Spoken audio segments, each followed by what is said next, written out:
बेटा आज का हमारा टॉपिक है method of expressing concentration of a solution. ठीक है, इसमें कौन कौन सी टर्म कंसंट्रेशन टर्म को पढ़ेंगे। तो हम सबसे पहले पढ़ेंगे बेटा सॉल्यूशन क्या होता है बेटा। ठीक है, सॉल्यूशन। तो सॉल्यूशन के बारे में पढ़ेंगे बेटा।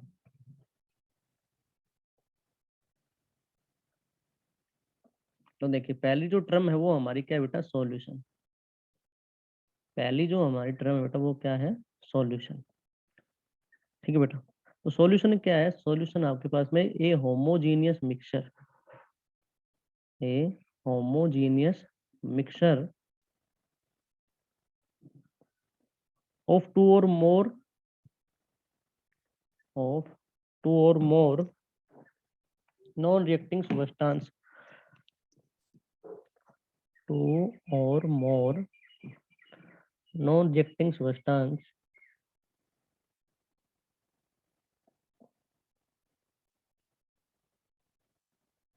in which the concentration in which the concentration can be varied within certain limits, within certain limits is called a solution, is called a solution। तो बेटा सॉल्यूशन क्या होता है, बेटा सॉल्यूशन होता है आपके पास में एक होमोजीनियस मिक्सचर होता है। ठीक है, तो होमोजीनियस मिक्सचर तो आपको पता है ना क्या होता है। बताओ मेरे को, होमोजीनियस मिक्सचर बताओ क्या होता है, बताइए। जिसमें sir pure substance one layer हो। हाँ, एक ही फेज में प्रेजेंट होता है उसको हम क्या बोलते हैं, होमोजीनियस मिक्सचर बोलते हैं। तो उसमें क्या होता है कि बेटा ये कहता है कि जब दो या दो से अधिक सब्सटेंस आपस में रिएक्ट, नॉन रिएक्टिंग सब्सटेंस, ठीक है, तो विद इन सर्टेन लिमिट्स। इसका मतलब क्या है कि मान लो जब आपने गिलास के अंदर पानी और शुगर को ऐड किया था, ठीक है, तो उसका जो सॉल्यूशन बना था बेटा वो कैसा बना था, होमोजीनियस बना था। तो ऐसा तो होता नहीं कि गिलास के अंदर जो आपने शुगर को डिजोल्व किया है कि कहीं से तो उसका टेस्ट अलग आए और कहीं से उसका टेस्ट अलग आए, ऐसा नहीं होता। ठीक है, वहाँ जब भी आप किसी भी तरीके से उसको चेक करोगे, उसकी क्वांटिटी को चेक करोगे, तो उसका टेस्ट जो है वो बेटा, उसकी जो टेस्ट मतलब उसकी जो कंसंट्रेशन जो होगी वो हर जगह से कैसी रहेगी, सेम आएगी आपके पास में। ठीक है, लेकिन उसकी भी लिमिट होती है कि मान लो अब आपने एक गिलास लिया है, उसके अंदर तो उसमें एक लिमिट होती है कि आप कितनी मात्रा में चीनी को डिजोल्व कर सकते हो, शुगर को डिजोल्व कर सकते हो। अगर आप उसे एक्स्ट्रा डालोगे तो बाद में एक ऐसा टाइम आएगा कि उसमें क्या आ जाएगी, सेचुरेशन आ जाएगी, उसमें आप फर्दर और ऐड नहीं कर सकते। तो एक लिमिट तक, ठीक है, एक सर्टेन लिमिट तक होती है। तो उसी को हम क्या कहते हैं बेटा, सॉल्यूशन कहते हैं। उसी को हम क्या कहते हैं, सॉल्यूशन कहते हैं। कि एक लिमिट तक हम चीजों को क्या कर सकते हैं, उसके अंदर डिजोल्व कर सकते हैं। एक वो होमोजीनियस मिक्सचर होता है आपके पास में, ठीक है, और उसी को हम क्या कहते हैं, सॉल्यूशन कहते हैं। क्योंकि हेटेरोजीनियस क्यों लेते हैं, क्योंकि उसमें चीजें डिजोल्व नहीं होती, उसमें लेयर नहीं बनती, ठीक है, आपस में। तो उस वो सॉल्यूशन नहीं होता। ठीक है, तो सॉल्यूशन किसका बनता है, बस केवल होमोजीनियस मिक्सचर का बनता है। सॉल्यूशन किसका बनता है, होमोजीनियस मिक्सचर का बनता है। तो आई होप आपको सॉल्यूशन की डेफिनेशन समझ में आ गई होगी बेटा। बोलिए, सॉल्यूशन की डेफिनेशन समझ में आ गई। Yes sir. ठीक है बेटा। द कंसिस्ट, इसके अंदर जो कॉन्स्टिटेंट होंगे सॉल्यूशन को, इसके अंदर जो कॉन्स्टिटेंट होंगे सॉल्यूशन को, उसको हम क्या कहते हैं, कंपोनेंट कहते हैं। ठीक है, the constituents, the constituents of a solution are called its component, are called its components. जो कॉन्स्टिट्यूएंट है सॉल्यूशन के उसको हम कहते हैं कंपोनेंट्स। और एक सॉल्यूशन के अंदर दो प्रकार के कंपोनेंट होते हैं। एक सॉल्यूशन के अंदर दो प्रकार के कंपोनेंट होते हैं। ए सॉल्यूशन हैज टू कंपोनेंट्स, दो प्रकार के कंपोनेंट्स।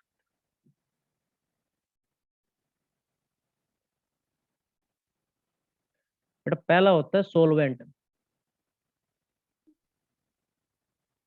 और दूसरा होता है सोल्यूट।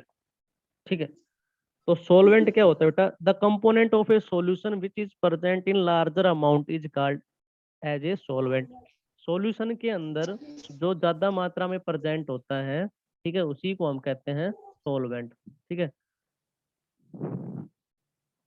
तो the component of a solution,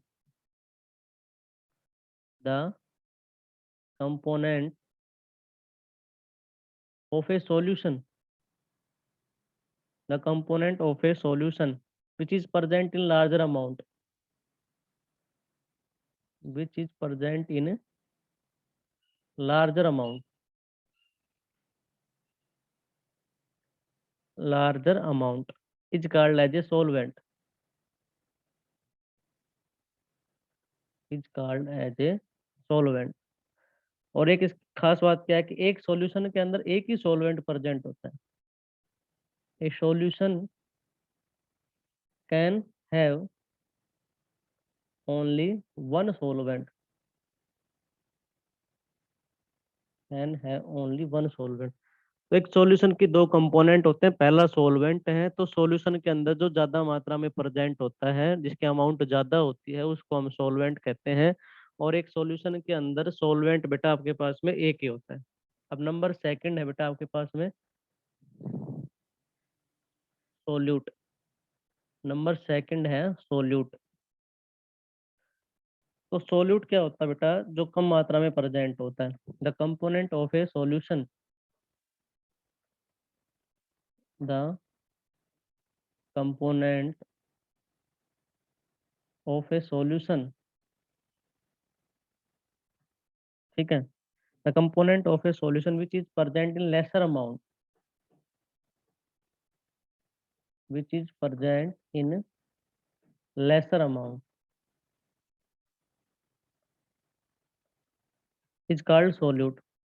जो सॉल्यूशन के अंदर कम मात्रा में प्रेजेंट होता है उसको हम बेटा सोल्यूट कहते हैं। सॉल्यूशन के अंदर जो कम मात्रा में प्रेजेंट होता है उसको हम सोल्यूट कहते हैं बेटा। एक सॉल्यूशन के अंदर सोल्यूट जो है बेटा, ठीक है, वो एक भी हो सकता है, एक से ज्यादा भी हो सकते हैं। मे हैव वन और more than one solute, may have one or more than one solute। ठीक है बेटा, तो एक सॉल्यूशन के अंदर जो सोल्यूट है वो एक भी हो सकता है और एक से ज्यादा भी हो सकता है बेटा। एक भी हो सकता है और एक से ज्यादा भी हो सकता है। ठीक है, तो ये थे हमारे सॉल्यूशन, सॉल्वेंट की टर्म और सोल्यूट की टर्म। तो बेटा तीनों टर्म आपको क्लियर हो गई? बोलिए। Yes sir. ठीक है, तो आगे चलते हैं हम। आगे हम पढ़ते हैं classification of a solution. Classification of a solution.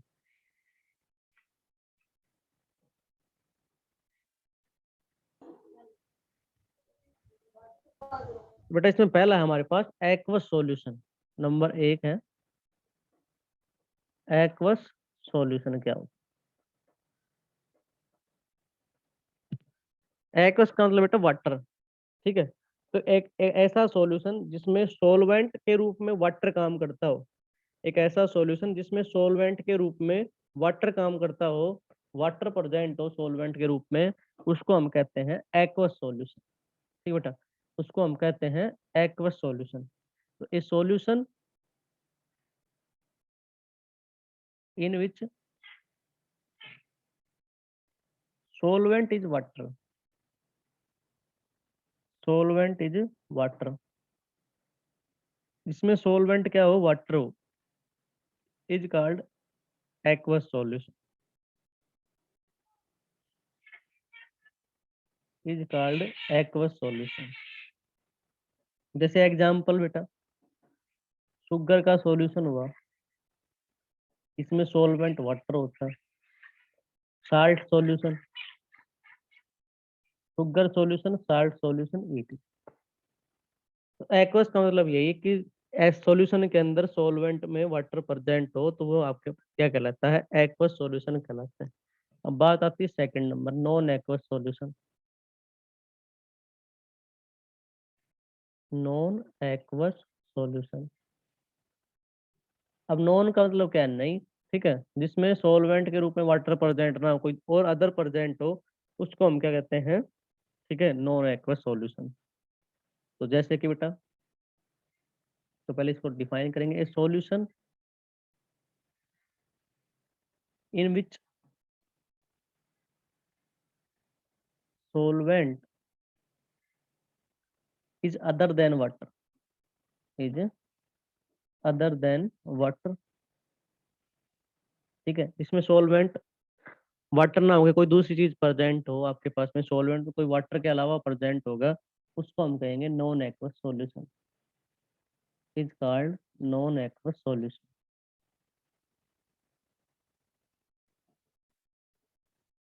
Example, sulphur को डिजोल्व कर दिया किसके अंदर, CCl4, सल्फर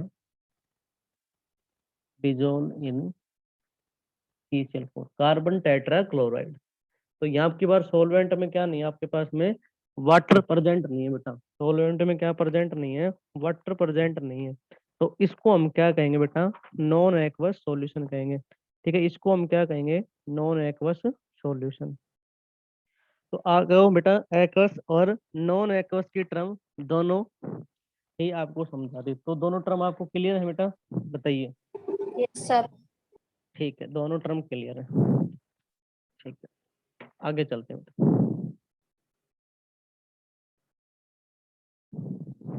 अगला है हमारे पास क्लासिफिकेशन ऑफ ए सॉल्यूशन में ही, कि हम टर्म को पढ़ेंगे। ठीक है, सोल्यूट सोलवेंट, एक टेबल से इसको समझेंगे। ठीक है, तो देखिए बेटा, तो हमारे पास टेबल है बेटा, तो एक साइड में लिख रहा हूँ सोल्यूट,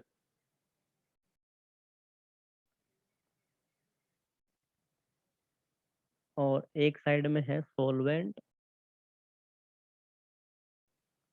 ठीक है बेटा, फिर आपके पास में टाइप ऑफ सॉल्यूशन कि कैसा बनेगा, टाइप ऑफ सॉल्यूशन, और फिर बेटा एग्जाम्पल, एग्जाम्पल्स को पढ़ेंगे। अच्छा,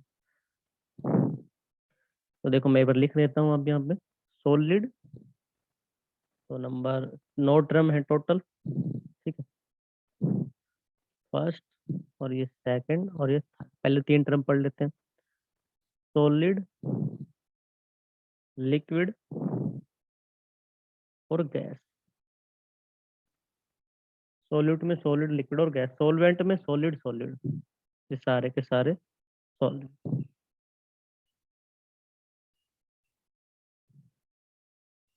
अच्छा बेटा, अभी हमने पढ़ा कि जो ज्यादा मात्रा में प्रेजेंट है वो आपके पास में क्या है, सॉल्वेंट, और जो कम मात्रा में प्रेजेंट होता है वो क्या है, सॉल्यूट। तो बेटा, जो सॉल्वेंट में जो चीज रहती है ना, सॉल्वेंट में जो चीज रहती है वही आपके पास में सॉल्यूशन बनते हैं, मतलब सॉल्यूशन उसी का बनेगा। जैसे मान लो सॉल्वेंट में यहाँ क्या लिख दिया, सॉलिड, तो जब सॉल्यूट आप कुछ भी डाल रहे हो, लेकिन जो सॉल्यूशन बनेगा वो किसका बनेगा, सॉलिड का बनेगा। तो जो चीज सॉल्वेंट में रहती है, ठीक है, सॉल्यूशन उसी का ही बनता है। अब जैसे सॉल्यूट तो क्या है, नंबर 1 में देखो, सॉल्यूट तो क्या है, सॉलिड, और सॉल्वेंट भी क्या है, सॉलिड। लेकिन सॉल्वेंट में क्या है, सॉलिड। तो प्रोडक्ट क्या बनेगा, जो टाइप ऑफ सॉल्यूशन वो क्या बनेगी, सॉलिड इन सॉलिड सॉल्यूशन। ठीक है, सॉलिड इन सॉलिड सॉल्यूशन। तो सॉल्यूशन तो किसका बना, सॉलिड का ही बनेगा। आगे क्या था, सॉलिड, तो आपके पास टाइप ऑफ सॉल्यूशन कैसी होगी, सॉलिड इन सॉलिड सॉल्यूशन। तो जैसे एग्जांपल क्या है, जैसे कि आपके पास में अलॉयज होगी। ठीक है, जितने भी अलॉयज है, ठीक है, वो सॉलिड से सॉलिड में बनती है बेटा। ठीक है, ब्रास, सिल्वर, ठीक है, ये सारी चीजें। तो अलॉयज हो गई, ब्रास हो गया, ठीक है, तो ब्रास भी क्या है, अलॉयज में आती है, तो ये इसके एग्जांपल है, जैसे ब्रास हो गया, ठीक है, जर्मन सिल्वर, ब्रॉन्ज हो गया। ठीक है, ये सारे 22 कैरेट गोल्ड हो गया, ये सारी चीजें इसी में आती है। नंबर सेकंड, ये ब्रॉन्ज है, 22 कैरेट गोल्ड भी लिख सकते हो आप। ठीक है, ये सारे कलर्ड ग्लास भी होते हैं, वो इसी के एग्जांपल है बेटा, कलर्ड ग्लास भी किसी के एग्जांपल है। या लिखना चाहो तो लिख सकते हो कलर्ड ग्लास। अच्छा, नंबर सेकंड, सोल्यूट क्या है, लिक्विड, सोलवेंट क्या है, सॉलिड। तो सॉल्यूशन क्या बनेगा, लिक्विड इन सॉलिड। ठीक है, liquid in solid solution, liquid in solid solution. तो इसके एग्जाम्पल बेटा, ठीक है, हाइड्रेटेड साल्ट, एग्जाम्पल है हाइड्रेटेड साल्ट, हाइड्रेटेड साल्ट। तो इसमें सोल्यूट तो लिक्विड रहता है, लेकिन सॉल्यूशन कैसा बनता है, सॉलिड बनता है, हाइड्रेटेड साल्ट। अमलगम है ऑफ मर्करी विद सोडियम, ठीक है, अमलगम, पेस्ट होता है अमलगम ऑफ, किसका बेटा, मरकरी का, किसके साथ, सोडियम के साथ, mercury with sodium, mercury with sodium. ये तो बेटा इसका एग्जांपल हो गया, ये इसके एग्जांपल है, ठीक है। तो ये ध्यान रखना क्या है, amalgam of mercury with sodium. तीसरा, गैस, अच्छा सोल्यूट क्या है, गैस, और सोलेंट क्या है, सॉलिड। तो सॉल्यूशन कैसा बनेगा, गैस, ठीक है, in solid solution, gas in solid solution, मतलब जिसमें सोल्यूट गैस है आपके पास, ठीक है। तो इसके एग्जांपल क्या होंगे बेटा, मिनरल्स हो गए आपके पास, ठीक है, या फिर dissolve gas in minerals of एस्टोइन प्लेरिडम, ठीक है। इसको ऐसे लिख सकते हैं कि डिजोल्व, ठीक है, डिजोल्व किया जाता है गैसेज इन मिनरल्स, गैसेज किसके अंदर, मिनरल्स के अंदर, मिनरल्स। या फिर और एग्जांपल है H2 इन प्लेडिनम, H2 क्या है, गैस, और ये पैलेडियम क्या है, सॉलिड, ठीक है। H2 गैस को किस पे डिजोल्व किया जाता है, पैलेडियम में। तो ये हो गया बेटा। अब इसके बाद 4, 5 और 6 नंबर, ठीक है। अब फिर से चेंज करेंगे, 4 नंबर पे क्या है, सॉलिड, अब सॉल्वेंट चेंज हो जाएगा, क्या, लिक्विड, ठीक है। तो आपके पास में सॉल्यूशन क्या बनेगा, सॉलिड इन लिक्विड, क्या बनेगा, सॉलिड इन लिक्विड। तो आपके पास में सॉलिड लिक्विड के, सॉलिड इन लिक्विड सॉल्यूशन में आपके पास में एग्जांपल क्या होंगे बेटा, साल्ट सॉल्यूशन हो गया, ये साल्ट तो क्या है, इसमें सोल्यूट है, और और क्या, वाटर जो होगा, लिक्विड क्या वाटर होता है, क्या होता है, एग्जांपल क्या हो गया, साल्ट का सॉल्यूशन हो गया, ठीक है, शुगर का सॉल्यूशन हो गया, साल्ट सॉल्यूशन, शुगर सॉल्यूशन, ठीक है, यूरिया सॉल्यूशन इन वाटर, ये एग्जांपल हो गए, यूरिया सॉल्यूशन इन वाटर। अच्छा, नंबर 5, लिक्विड से लिक्विड का। अब देखो सॉल्वेंट भी लिक्विड आ रहे हैं, तो सॉल्यूशन भी किसका बनेगा, लिक्विड का ही बनेगा। साल्ट सॉल्यूशन कैसा है, देखो लिक्विड, शुगर सॉल्यूशन कैसा होता है बेटा, लिक्विड।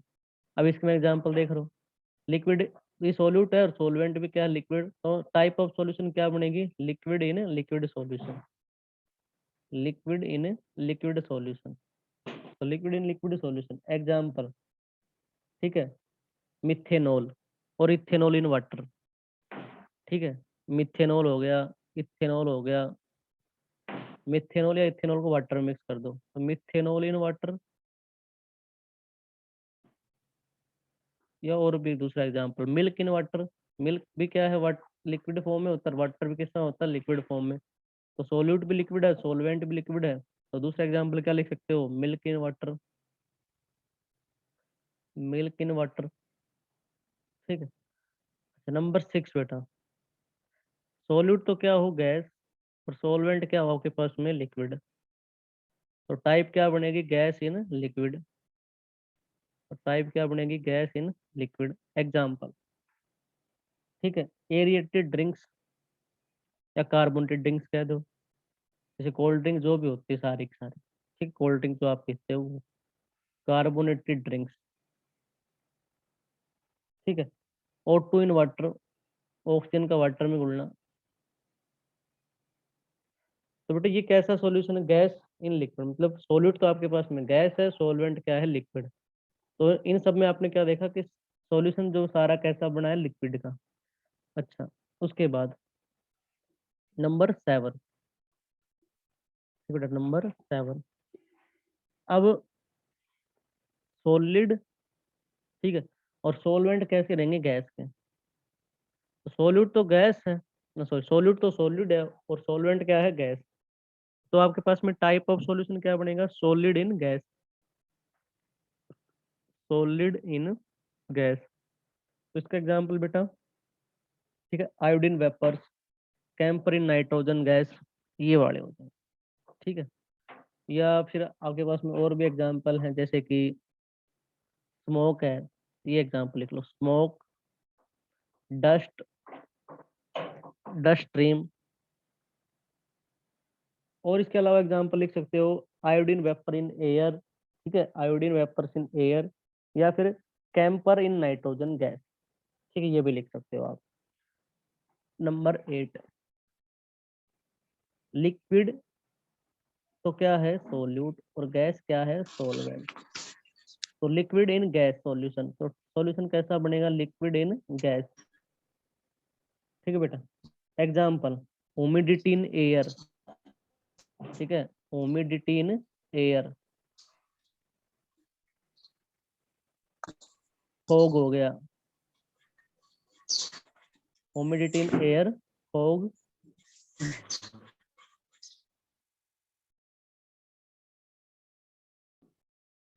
नंबर 9, गैस भी सोल्यूट और सोलवेंट भी कैसा है, गैस। तो सॉल्यूशन कैसा बनेगा, गैस इन गैस। तो गैस इन गैस के एग्जांपल क्या हो जाएंगे, एयर, एयर के अंदर तो सारी गैसें मिक्स होती हैं। ठीक है, जैसे O2 प्लस में N2, ये होगी। तो ये हमारी टाइप थी। तो बेटा इसमें ध्यान रखने की क्या बात है कि जो लास्ट में सोलवेंट में जो चीज होती है ना आपके पास में, सॉल्यूशन हमेशा उसी का ही बनता है, सॉल्यूशन हमेशा उसी का ही बनता है। तो इनको आपको पढ़ के देखना, इनके एग्जाम्पल आपको याद करना है। तो क्वेश्चन कैसे देता है, मान लो क्वेश्चन दे दिया आपके पास में, ये तो जब स्मोक जो है, स्मोक, ठीक है, स्मोक जो है वो किस टाइप का सॉल्यूशन है। तो किस टाइप का सॉल्यूशन है आपको पता है, स्मोक में सॉलिड इन गैस। ठीक है, तो ये स्मोक कैसा होता है, गैस पार्टिकल होता है, उसमें क्या होते हैं, सॉलिड के पार्टिकल प्रेजेंट होते हैं, तो कैसा टाइप हो गया वो, solid in gas solution. Air कैसा सॉल्यूशन, एयर किस टाइप का सॉल्यूशन है, तो आपको एग्जांपल दे दिया, एयर किस टाइप का सॉल्यूशन है, तो आप बताओगे गैस इन गैस सॉल्यूशन। ठीक है, अलोइज किस प्रकार का सॉल्यूशन है, तो सॉलिड इन सॉलिड सॉल्यूशन। ठीक है, तो क्वेश्चन ऐसे पूछते हैं, क्वेश्चन की टाइप इसमें ऐसे पूछी जाती है। साल्ट सॉल्यूशन बताओ, साल्ट सॉल्यूशन किस टाइप का सॉल्यूशन है, तो सॉलिड इन लिक्विड सॉल्यूशन। बोलिए बेटा, क्लियर है, बोलो। Yes sir. ठीक है, अब आगे देखिए, अगली टर्म है कंसंट्रेशन। क्या होती है कंसंट्रेशन, से आप क्या समझते हो। ठीक है, कंसंट्रेशन से का मीनिंग क्या होता है, तो बेटा कंसंट्रेशन का मीनिंग है the amount of solute, the amount of solute dissolve in per litre volume of the solution, in per litre volume of the solution. और ओब्लिक लगा के लिख रहा हूँ बेटा मैं, पर किलोग्राम वेट ऑफ सॉल्वेंट। ठीक है, पर kilogram weight of solvent is called concentration,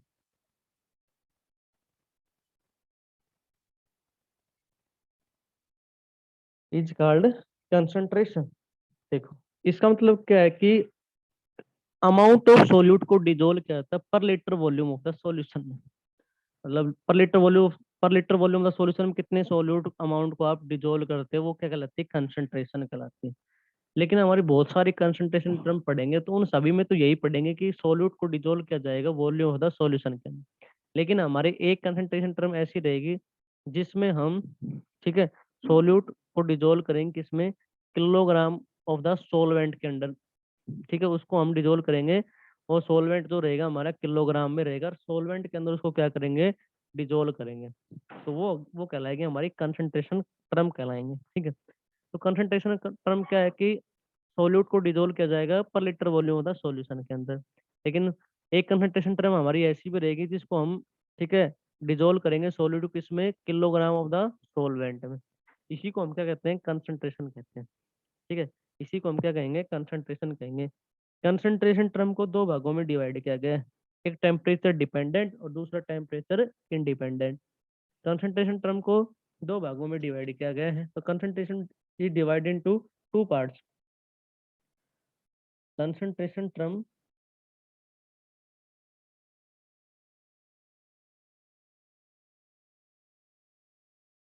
is divided into two parts।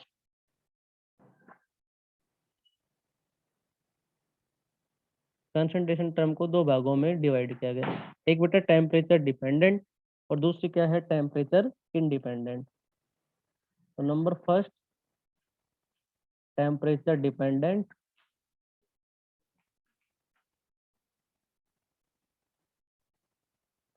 और दूसरी बेटा मैं यहाँ लिख देता हूँ, दूसरी क्या है, टेम्परेचर इंडिपेंडेंट। Temperature independent.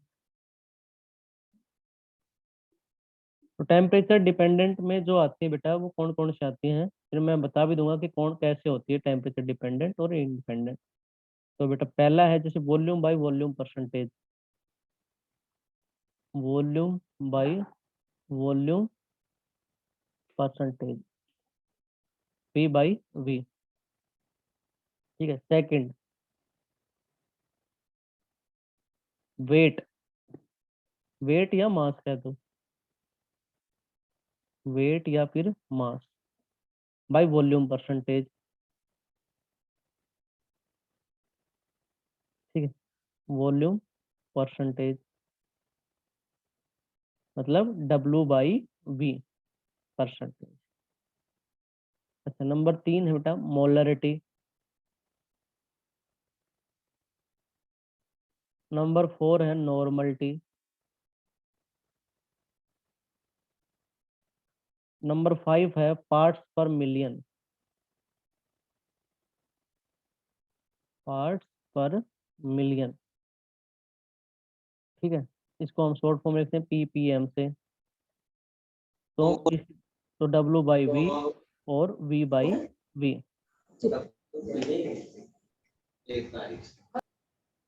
ठीक है बेटा। Number six formality. Number six क्या है, फॉर्मलिटी। और टेम्परेचर इंडिपेंडेंट में कौन कौन सी टर्म आएंगी, टेम्परेचर इंडिपेंडेंट पहली बेटा mass by mass percentage. Mass by mass percentage मतलब W by W percentage. Number second है बेटा मोल फ्रैक्शन। ठीक है। मोल फ्रैक्शन को डिनोट करते हैं किससे, एक्स से। Number third molality. Number third क्या है, मोलैलिटी। और नंबर फोर्थ है हमारे पास मोलैलिटी को स्मॉल एम से डिनोट करते हैं। ठीक है। और पार्ट्स पर मिलियन, यहाँ कौन सी टर्म है, वेट बाय वेट मतलब मास बाय मास। मोलरिटी को कैपिटल एम से और नॉर्मलिटी को कैपिटल एम से। ये टर्म है। ये इधर जो लिख रखी है सारी टर्म कैसी है, टेम्परेचर डिपेंडेंट है और ये कैसी है, टेम्परेचर इंडिपेंडेंट। अच्छा पता कैसे चलेगा कि भाई कौन सी टेम्परेचर डिपेंडेंट है और कौन सी टेम्परेचर इंडिपेंडेंट है। तो बेटा पता ऐसा चलेगा, जिस टेम्परेचर डिपेंडेंट तो वो टर्म होती है जहां हमको वॉल्यूम देखने को मिलती है। ठीक है। जहां आपको वॉल्यूम देखने को मिलती है, ठीक है, वो आपके पास में कैसे होती है, टेम्परेचर डिपेंडेंट टर्म होती है। तो जैसे आप टेम्परेचर डिपेंडेंट वाली में देख रहे हो कि क्या है, V by V, W by V. Molarity आगे पढ़ेंगे, अभी सारी टर्म को डिफाइन करेंगे तो सब में क्या आएगी, वॉल्यूम आएगी। ठीक है। मोलरिटी में वॉल्यूम आएगा, नॉर्मलिटी में वॉल्यूम आएगा, आपके पास में पार्ट्स पर मिली में लिख रखा है W by V, V by V percentage. Formality में भी क्या आता है आपके पास में, वॉल्यूम आती है। तो जहाँ आपको वॉल्यूम दिखाई देखने को मिले, ठीक है, जहाँ वॉल्यूम होती है वो टर्म कैसे होंगे आपके पास में, टेम्परेचर डिपेंडेंट टर्म होती है।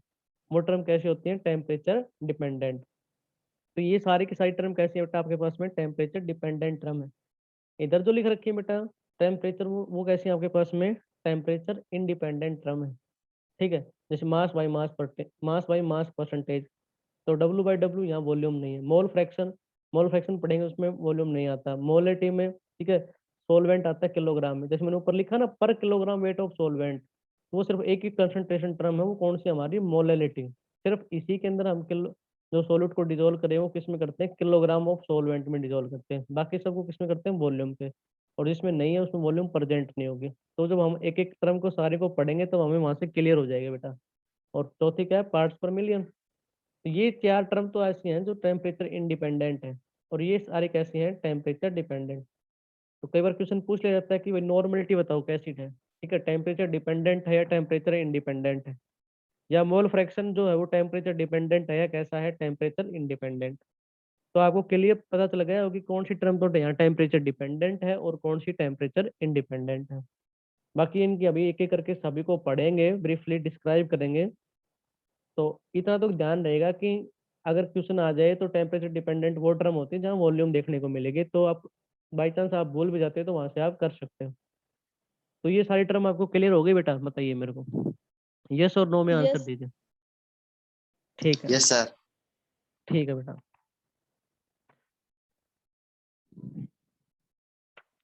तो बाकी का जो है वो हम कल पढ़ेंगे, क्योंकि अगला जो टॉपिक जो चलेगा वो बेटा पूरा नहीं होगा, और आपका क्लास का भी टाइम हो गया है क्योंकि 8:31 हो गए हैं। तो नेक्स्ट क्लास का भी टाइम हो गया, और अगला शुरू करना चाहेंगे तो भी नहीं हो क्योंकि सिस्टम बंद हो जाएगा 5 मिनट बाद। तो आज का तो यहीं खत्म करते हैं, ठीक है। तो बाकी का हम कल पढ़ेंगे।